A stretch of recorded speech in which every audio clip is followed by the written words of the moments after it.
Today is June 15th, 2022. Current Bitcoin price is $22,454.92. Welcome to the BitByte podcast, your source for news and information about Bitcoin and the cryptocurrency space. This podcast is meant for educational and entertainment purposes only and is not financial advice.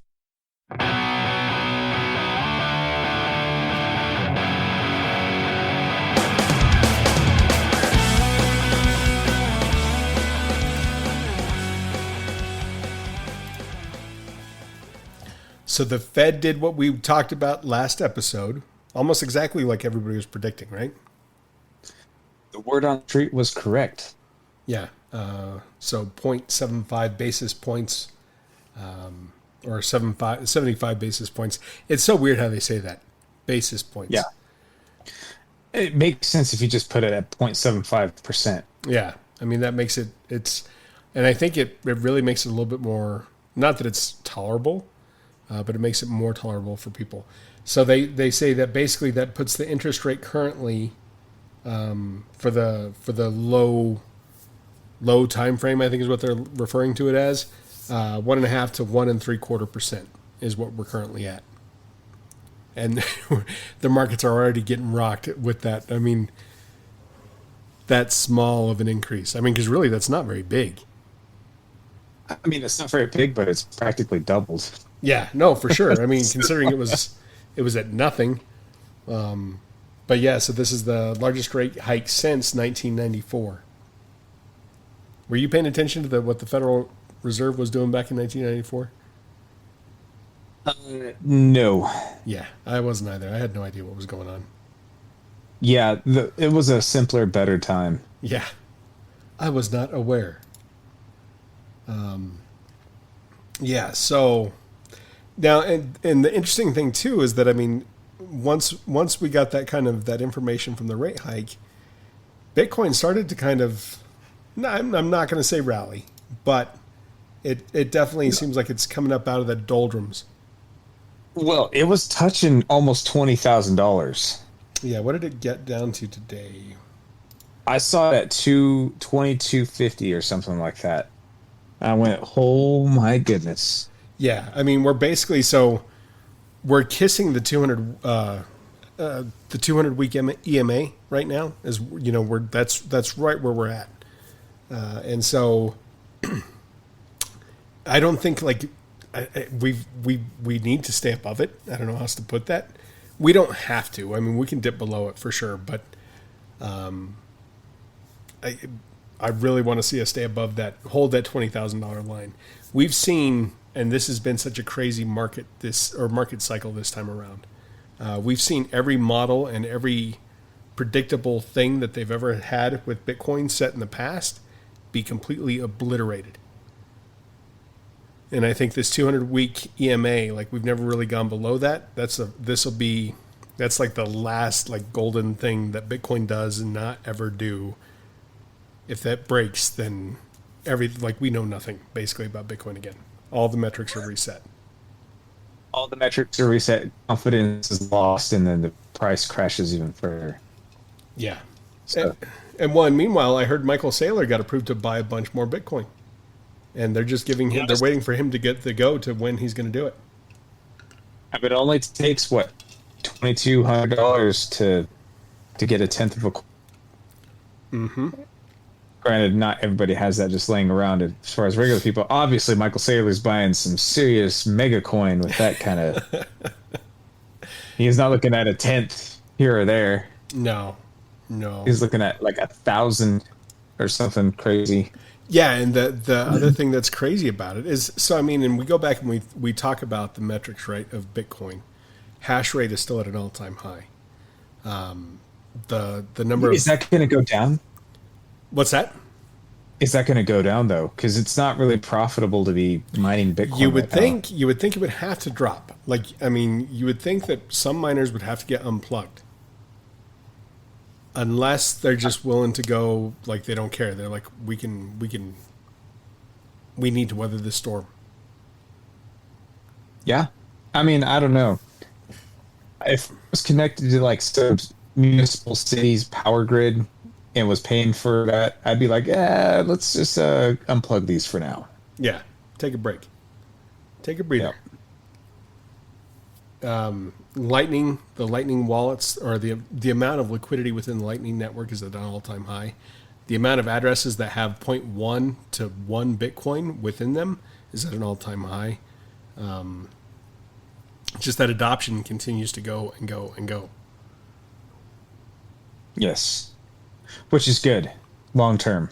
No, it is for sure. I mean, it's showing resiliency. I mean, the price may not be resilient right now, but it's showing resiliency in the market.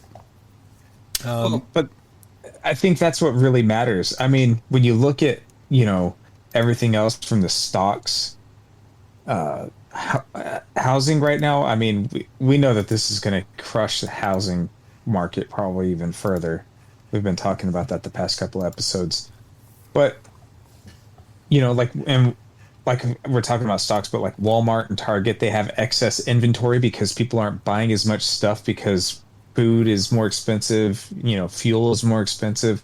They just have less money than they did last year.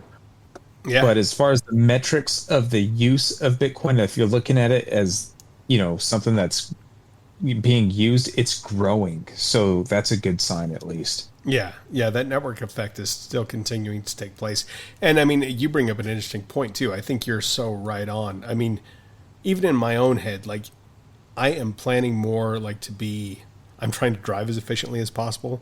I'm trying to not spend money on stupid stuff at all. Like I'm just trying to make sure, I'm maximizing basically what's going on right now. Cause I mean, I don't see any like relief to where we're currently at right now in 6 months to a year.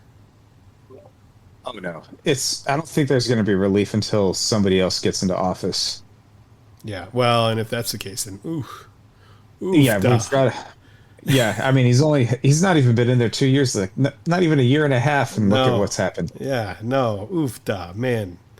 I mean, I hope that's not true. well, the only thing I can think of is if the opposing wave comes and crushes everything, and I wouldn't say that would knock sense into him because he's obviously not running the show, but maybe it's a little bit of scare tactics. I mean, that's the one thing about Bill Clinton that we kind of forget. He was doing a lot of things where he gave Hillary responsibility for creating the kind of the healthcare for all system that they were talking about. Yeah. And that was after his initial election, 92. In 94, that midterms, he got crushed. Like the House and the Senate both flipped Republican on him, and he straightened his act up. He became, a lot more conservative in his policies, and then he was reelected, and he did well. But he was also very politically savvy. Yeah. I can't say the same about Biden. Well, and I mean, I was listening, and I can't remember who it was that I was listening to the other day, and they were saying, I mean, in the past, you could always point your finger at the president and be like, man, that son of a so-and-so, he did this and this and this. And I mean, you knew, like, you were like, I mean, or at least you had the feeling. You're like, that guy's doing all this stuff. With Biden, we don't know who's pulling the strings, and I think that makes it even scarier. Oh, it's way scarier. And well, I mean, I don't think we ever knew who was pulling the strings before, but you can look at that shell of a man and be like, oh, there's no lights on up there. I've been saying it's weekend at Bernie's basically the whole time, his whole presidency. Well, his whole campaign. So, did you see that letter he sent out to the big oil companies? I did not. He sent out this letter asking them to increase production to drive down the price of fuel, right?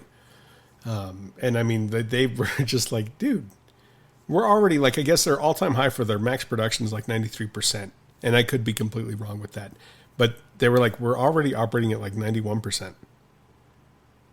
Like, yeah, we're not producing. It's like, are you crazy? Like, the prices the way they are, of course we're going to try and make as much money as we can right now, right? Yeah. Well, that's the thing, though, when it comes to fracking, a lot of the volume that we generally saw was from new wells being drilled. and then going in and sometimes re-drilling the current wells, because the taper off, if you don't manage that well correctly, it will lose its productivity pretty quickly. So, but there's no incentive for them to go out and drill right now. No, why would you? And then if they do, they get slapped with fines. Get slapped with fines, or the leases are pulled in Alaska. I mean, you try and build some big pipeline project like the Keystone and other pipelines. There's actually been pipelines that have been taken away from pipeline companies, like their right of ways have been revoked. That's so crazy. That's never happened before. Yeah, and then and it's so weird because the Dems are trying to paint Biden now as this oil friendly president, right? At least that's what the media is trying to do, from what I've seen. Because they're saying, well, he's too buddy with the oil companies. It's like, really? What president have you been looking at? Because I haven't seen that yet. I think the media's finally turning their back on Biden, and they're almost trying to distance themselves from him and other Democrats. I saw an interview with AOC where they asked her about President Biden and his potential rerun in 2024, and she wouldn't commit to nothing. Really? Yeah, she's so well, we'll see when we get there. That's crazy. Well, God forbid if she tries to. Rick, save us. Save us if that happens. I don't know what to do. Yeah. So I mean, yeah, we got rate hike that came in.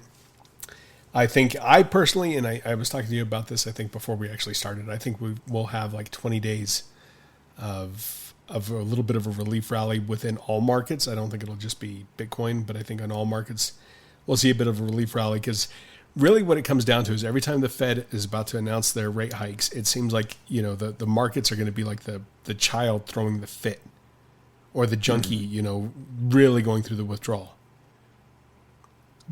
Big time. Yeah. Yep. And so they're trying to, like, they throw their fit, they try and make the big scene, and then like, okay, let's get back to making a little bit of money, and then the market will come back up again. And then right before, about a week or so before the next meeting, or right before like the CPI index and everything comes out again, they're going to start throwing their fit again. Yeah.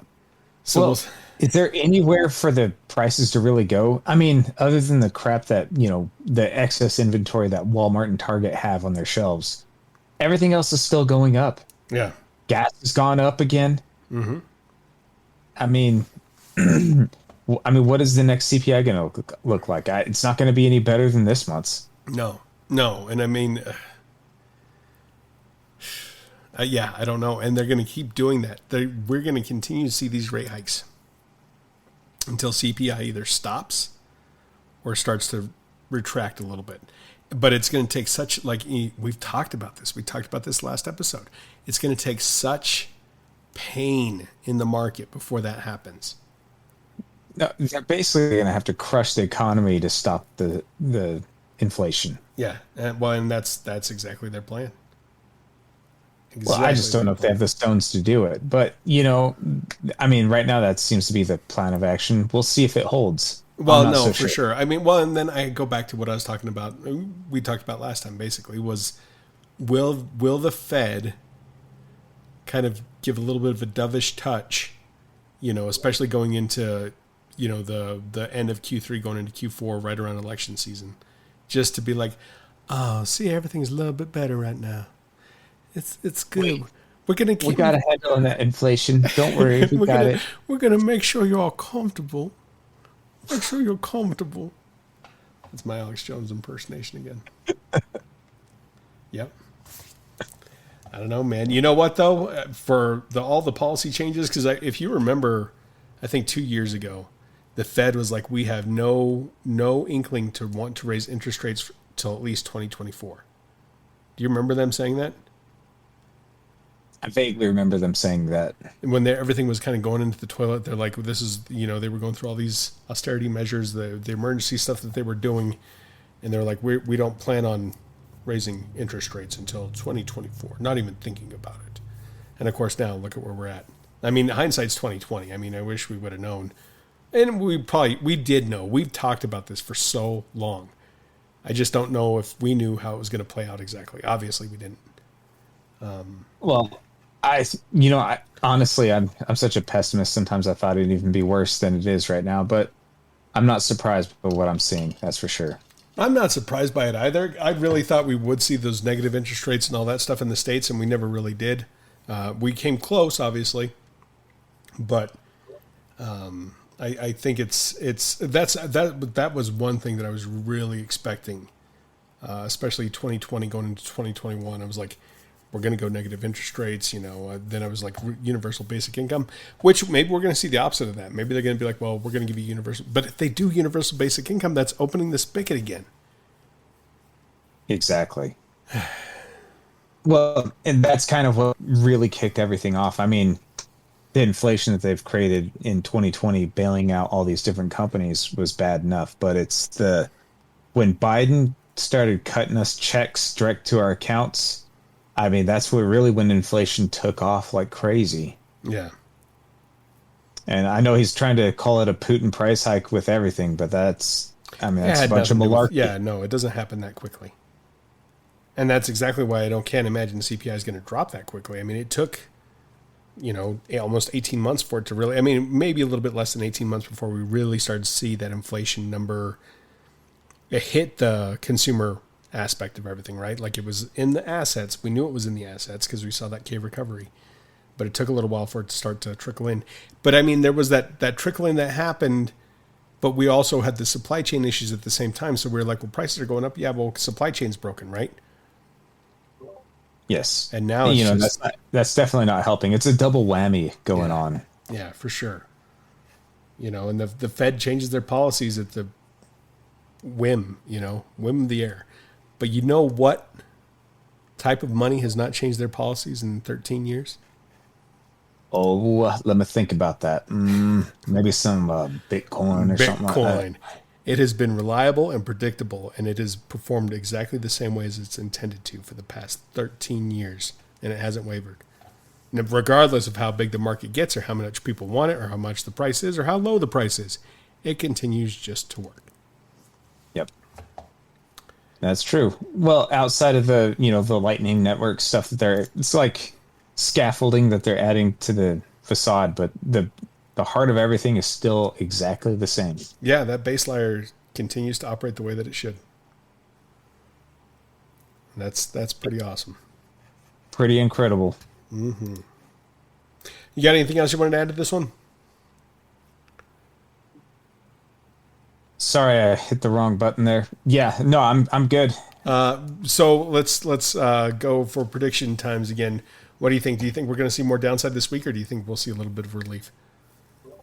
I think it's going to be mostly sideways. I don't know if there's going to be much in the way of relief or going down. Probably more on the slightly upward trend, if I had to guess, but no, nothing really taken off yet. No, I think we'll end this week at like 23.5.